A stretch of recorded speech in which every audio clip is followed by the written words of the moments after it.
Hi, everyone. My name is Megan O'Rourke, and I'm the Associate Director of Regional Programs for the University of San Diego Alumni Association. We are happy to have you for today's event.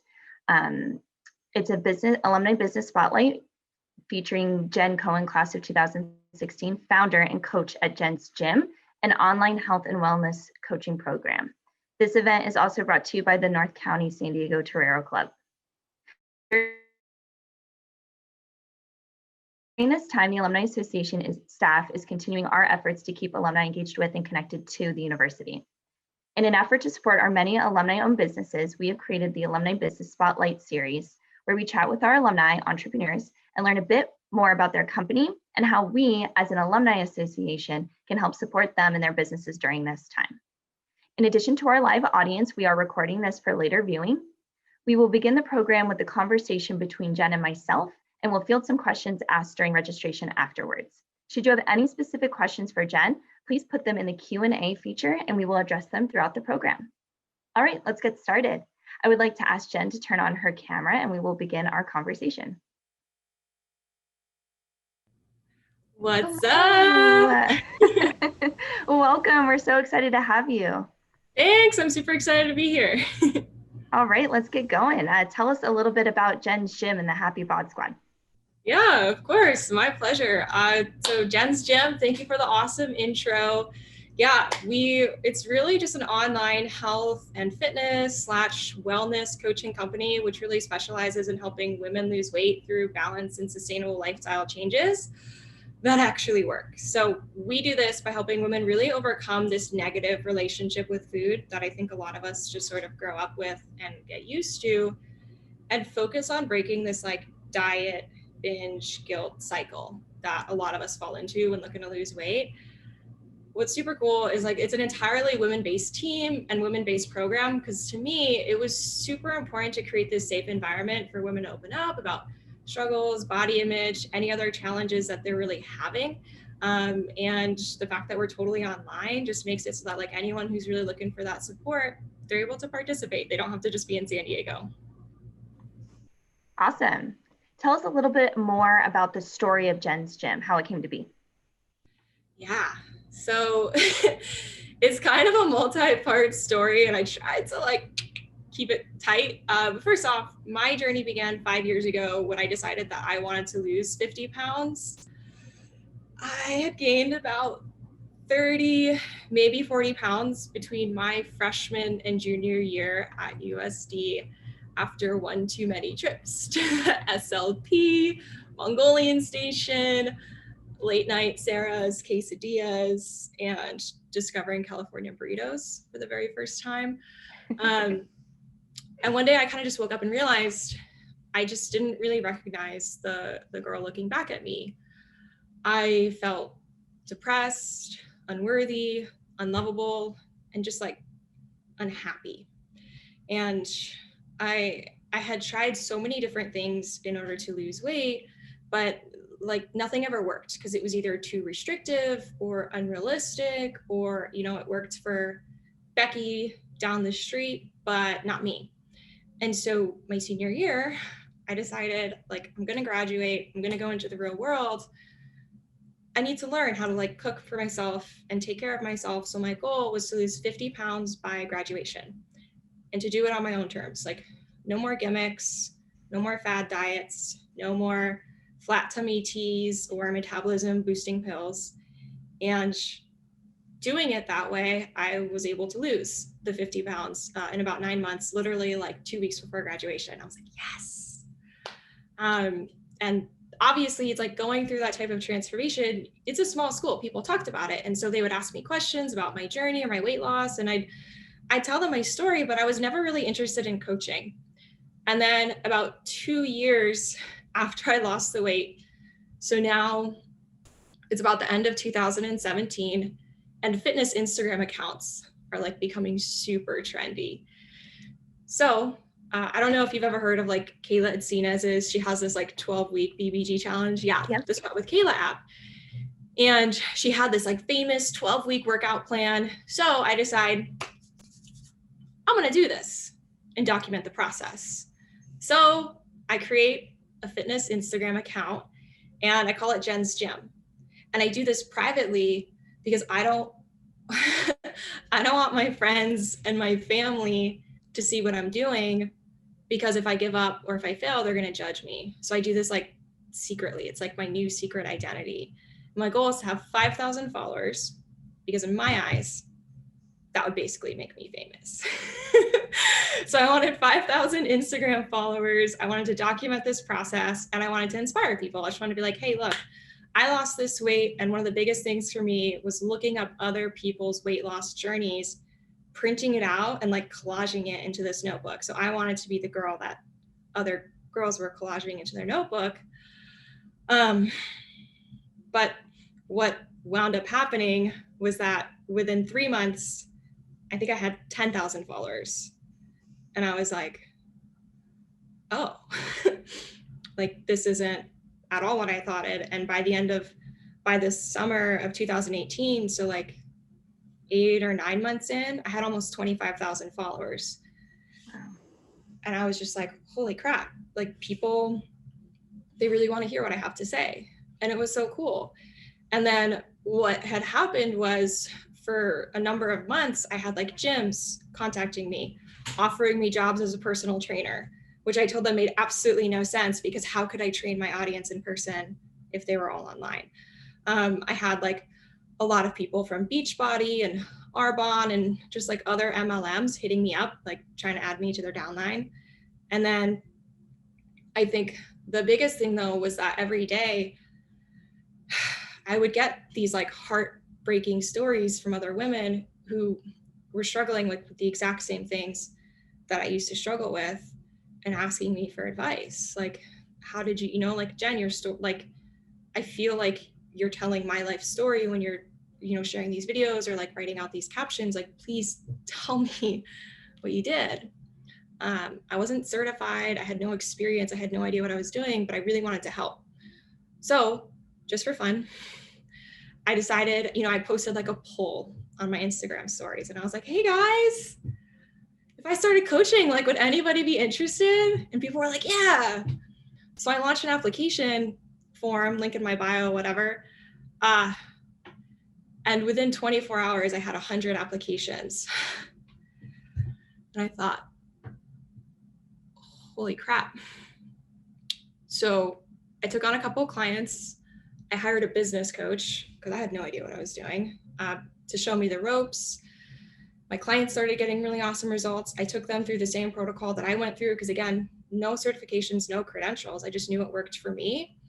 And those clients started getting awesome results, took on a couple more clients. And within 30 days, I was making more money on my part-time side hustle coaching business than I was at my full-time 9-to-5. Within 60 days, I was making double my full-time income, and I had to quit my job because I literally couldn't handle both. And within 90 days, demand was actually so high that I had to hire my first employee, who wound up being a sorority sister from USD. And then the rest, it's just kind of history. That's awesome. Thanks so much for walking through that with us. So speaking of USD, you mentioned your sorority sister. How did your education at USD help build a foundation for your professional endeavors? I know you mentioned that this started as a side gig, but obviously now this is a full-fledged business, something that you take pride in. It's your source of income, and that you're helping other individuals. So let us know how USD helped us get to where you're at. Yeah, so this question like really makes me crack up because I majored in communication studies and visual arts. Like, I never took a single business class, leadership class, health class. In fact, the only W that I got on my transcript while I was at USD was for dropping out of my half credit yoga class because I hated it so much. But, all of that aside, my communication background was incredibly helpful with me building my brand, my online business, the online presence. Being in business now full-time for the last 2.5 years, I've learned that relationships and connection are the most important thing when it comes to growing your business. Like, people, they don't buy from businesses, they buy from people. So having the right communication skills to articulate myself, learning how to connect with others and just communicate with them more effectively made all of the difference when it came to building the brand itself. And then fortunately, with my graphic design skills, with my art degree, I learned how to do all the branding, web design, photo editing when the business first took off, which of course saved me thousands of dollars in startup costs that I didn't have. And this part's pretty funny too, because I don't know if like Professor Saba is still working at the art department, but if you are, you should send her this video. Hi. My final project for her graphic design class was that we needed to come up with our own product and build the packaging labels, etc. And I made this like super cool tea canister thing. You had to like print it out, tape it on the thing, and like come to the class with an actual full-fledged product. And about a month ago, I was showing a friend of mine the packaging for an we're going to be launching a second company, which is going to be a supplement line by the end of this quarter. And I was showing them like, here's the packaging, like here's the brand labeling and stuff. And here's all the things that I made. I'm so excited. I can't wait to get the prototypes and da-da-da-da. And he reminded me of the label that I had to make for my senior year graphic design class. And he was like, how stinking cool is it that 5 years ago, we were sitting in your bedroom at like Mission Beach and you were showing me this little like tea canister that your professor told you had to do. And today you're actually showing me this like literal product that you're going to be making for the second company that you're starting in under 3 years. And we kind of laughed about that joke. Like, in math class, you get these ridiculous problems where it's like, Becky has 100 pies, but then she gives away 17 pies to so-and-so, and you're like, I'm never going to use this in real life. But like, I actually did use that in real life. And I thought that was pretty cool. That is pretty cool. You don't always see that, but sometimes that you do, and we hear alumni tell stories like that. It's really special to hear because obviously it's showing that what they're learning in school is applying to them post-grad. And so it's really a really sweet connection that you might have not noted at the time, but you're like, hey, I learned that in school. I learned that at USD. So it's pretty cool. Yeah, exactly. What is the most challenging or most rewarding part of owning your own business? And then also, what is the most challenging part of owning your own business? Yeah. So honestly, the most rewarding part of owning your own business, or at least like the business that we have, it's the impact that we have both as a team and just like with the clients that we work with. I mean, even just in having the audience in the social media, it's like I get messages every single day from women who say that they struggle with weight loss and body image and that poor relationship with food. And they say what a big inspiration the page is or the story is. And for the lucky few that we actually get to work with, I mean, there's nothing more amazing than knowing that you've gotten to play this small role in changing a person's life forever. I'm sure that like teachers and professors have very similar feelings when, students start to come out of their own shell, or they come back and say, hey, when you sat me down and gave me this conversation about life, it completely pivoted the direction that I was going. And it's just so cool watching them come out of their own shell. And I mean, like, we've had clients do so many amazing things after they've worked with us, whether it's in their own careers. Like a lot of our clients get raises or promotions. I have this one client, Caitlin, who's like, she doubled her income last year because of the confidence she developed in the program. And I have other clients who go on to start their own service-based businesses, getting into coaching, whether it's wellness coaching or just like mindset, mental health coaching. And then even watching clients find that love and respect for themselves that maybe they lost. So we've also had clients who, of course, at the time, it's like, we didn't know this, but they come back later and say, hey, I was actually like in an abusive relationship when I found you. And I just don't think that I realized that until I went through this program. And like, this gave me the strength and confidence to walk away. And like, I think just knowing that this program, which was just supposed to be like a fun little hobby, can have that kind of impact on people, it's like the greatest reward that I could ever ask for. That's great. That must be so fulfilling to know that what you're doing is helping people not only with their health and fitness, but in so many other ways. Yeah. Because as you mentioned before, it's a people business, same as what I do. People buy from people, they give to people, they support people, and so they obviously feel that connection with you. So to better themselves. So that's really great to hear. Yeah. So we are still in the COVID world. I mean, that's why we're having this event over a virtual Zoom. But what pivots have you had to make due to COVID, if any, for your business? Right. So luckily, our entire business was already online. So COVID had little to no impact on our business per se. In fact, we actually saw about a 40% growth in 2020 compared to the year prior. So the biggest pivot that we actually had to make was like, well, how do we support our clients in the COVID climate? Because our clients were more stressed out. They were home. They had no access to gyms. For a little while, there was like limited food. You know, you could only get like certain foods. So we just had to get more creative, and we had to almost pivot our delivery systems and be a lot more engaged with our clients than we had previously because they needed that extra support. And I did realize I didn't answer your question about the most challenging parts of being a business owner too. So I almost want to step back to that.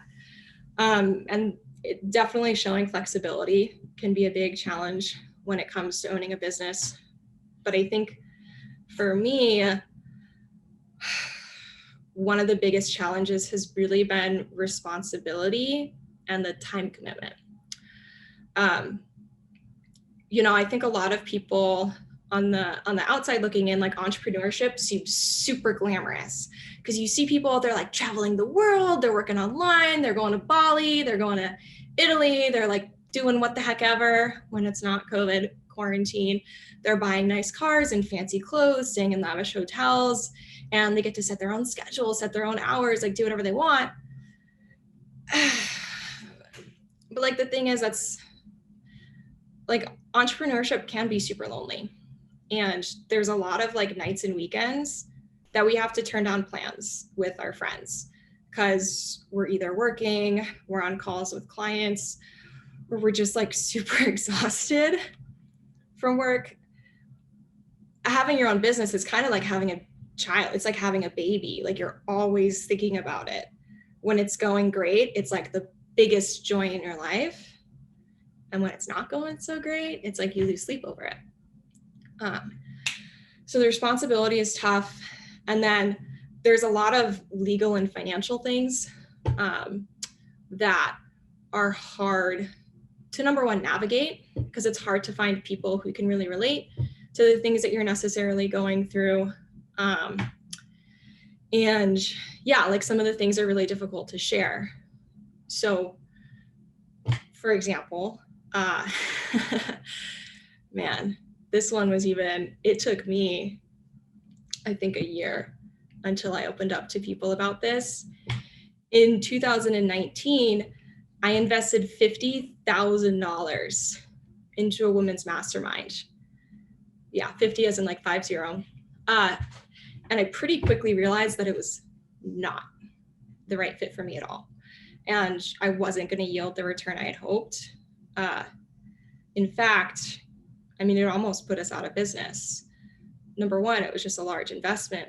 But number two, I personally felt so much shame and guilt and embarrassment over what at the time felt like the biggest mistake of my entire life. You know, it's like my clients trusted me with their hard-earned money, and I turned around and invested it without doing my due diligence, thinking it was going to help me help more people.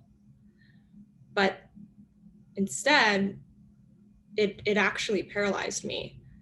And for 2 months, we didn't take on any new clients. I paid all of the business expenses, all of the payroll, everything from what was left in my personal savings, because I literally didn't think that I was worthy of taking on more clients, of helping them. Like, who was I to tell others how to live their life when I had made such a massive lapse of judgment myself? Obviously, looking back on it now, I've learned some invaluable lessons through that experience. But I think at 24, 25 years old, that was a really challenging period of my life to overcome. But I didn't really feel like I could call up my friend and be like, hey, you want to hear the story about how I lost $50,000?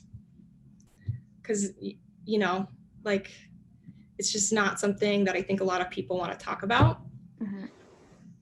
And then the responsibility of managing a team, you know, it's a lot more work than you think that it is. There's a lot of pressure on you as a leader, because as a leader, it's like you have to lead by example.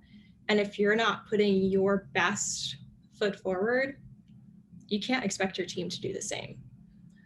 So number one, you really have to lead by example, like what our parents tell us to do when we're kids. And you have to treat your team like your VIP clients. Because the more time that you invest into them, and the more that you teach them, and the more that you support them and build them up and serve them, the better that they'll be able to serve the other people that you're working with and dealing with. And so really having a lot of mutual respect and level ground, instead of being like, well, I'm the boss and you're the employee. Like, we don't even use the word employee at Jen's Gym. It's a team member, because we're a team. It's not like a me versus you thing.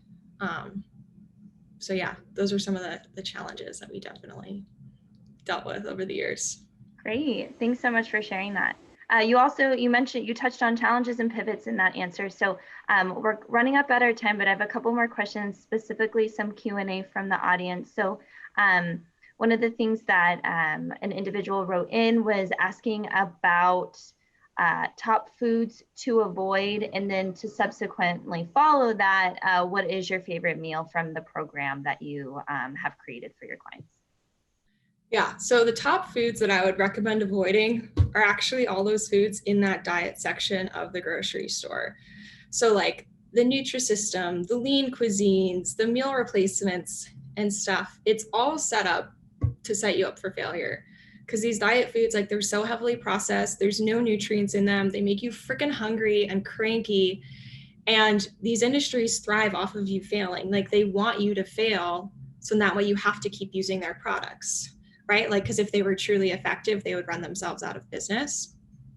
So anything that's labeled as like a diet food or a health food, you just want to avoid it. So like when you're going to the grocery store, you want to stay in the outer sections. You want the fresh fruits, the fresh vegetables, the fresh meats. Go on Google and Google search how to cook chicken. You're not going to give yourself food poisoning. I know it's scary if you have no experience. I had no cooking experience until I was 21.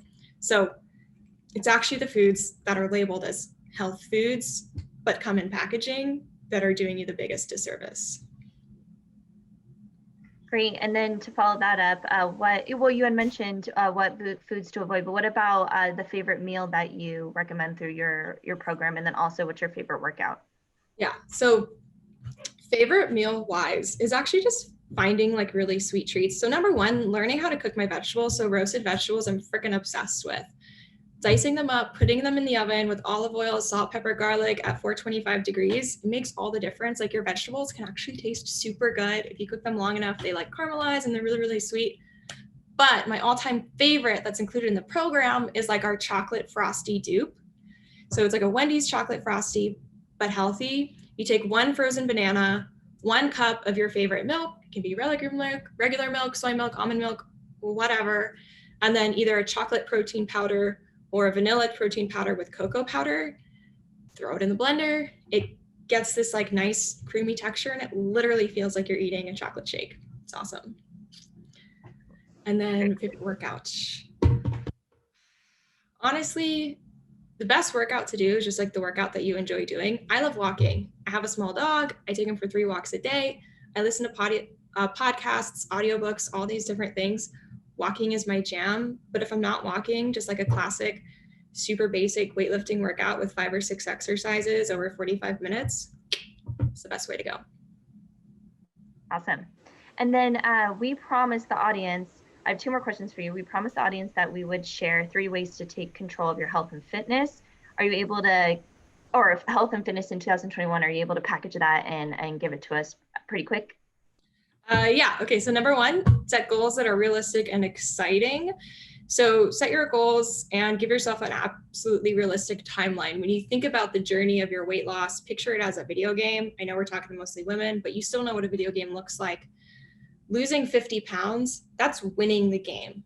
But to get to win the game, you have to pass each level, right? So level 1 is like losing the first 5 pounds. Level 2 is touching your toes. Level 3, it's going to the gym consistently for a month. So break it down and celebrate the small wins along the way. Because if you wait a whole year to celebrate, you're going to give up because you're going to get bored and frustrated. Number 2 is to have a strategy that's realistic and sustainable. If you can't see yourself doing the things that you did to lose the weight after you've lost it, you can't expect to keep it off. So find something that works for you that you can see yourself doing over the long term instead of saying, oh, I just need to do this until I lose weight. And then the third is to tell someone about your goals who's not your partner. So a lot of us turn to our significant other when we say that we want to lose weight, and one of 2 things will happen. Number 1, they'll say, babe, you're fine. You don't need to lose weight. Or number 2, they'll say, yeah, you could lose a few pounds, and that'll just cause issues in your relationship. So find a third party who can really hold you accountable to your goals, or in the best case scenario, find someone who's also gone through it so they can really guide you through the process. And this is the best thing to do with anything in life, anything that you want, whether it's weight loss, whether it's business, whether it's a certain degree, whether it's just a healthy relationship. Find someone who has accomplished the thing that you want to do, ask them to deconstruct it, and if possible, ask them to help get you there, because they can get you there 10 times faster than they got there themselves. And that's it. Awesome. Quick, snappy, to the point. I love that.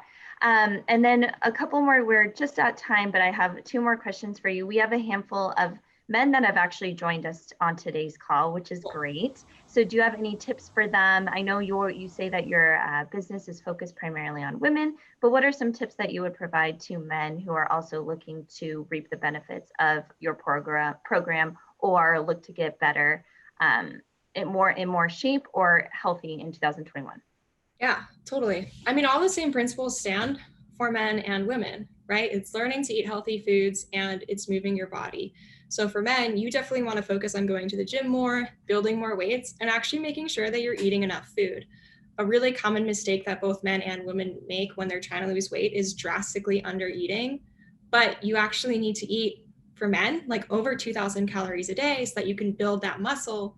Because as you build muscle, your metabolism increases, which makes it so that you burn more fat more easily. So skip the cardio, you don't need it, and eat the foods because you do, but be smart with it, meat, veggies, the good stuff. Great. Well, I think that leads us up to the end of our conversation. Jen, I want to thank you so much for taking the time to chat with me today. Yeah, of course. My pleasure. Thanks for having me. Yeah, and thanks everyone who logged in, and for those who are going to be watching this at a later time, we hope you found this to be interesting. We also hope that if you are interested in learning more about Jen's gym and the Happy Bod Squad, that we encourage you to email Jen. You see on the PowerPoint right there, her email address, for you to connect with her further and possibly join her and her clientele if that's interesting. You will also see on this PowerPoint that we have a handful of events that are coming up the rest of this month and moving into February. We hope that you will be able to join us for one or for all of the events that we have coming up. It's a wide range of programming for our affinity groups, regional groups, overall USD Alumni Association programs, and much more. So visit www.torontonetwork.sandiego.edu to join us there. We will also send out a thank you email that will include all of the events listed and also ways for you to get connected on social media and online with your Torero network. So thank you once again for joining us. We all hope that you have a great rest of your week and take care. Until we see you again, have a good rest of your week. Thanks so much for joining us.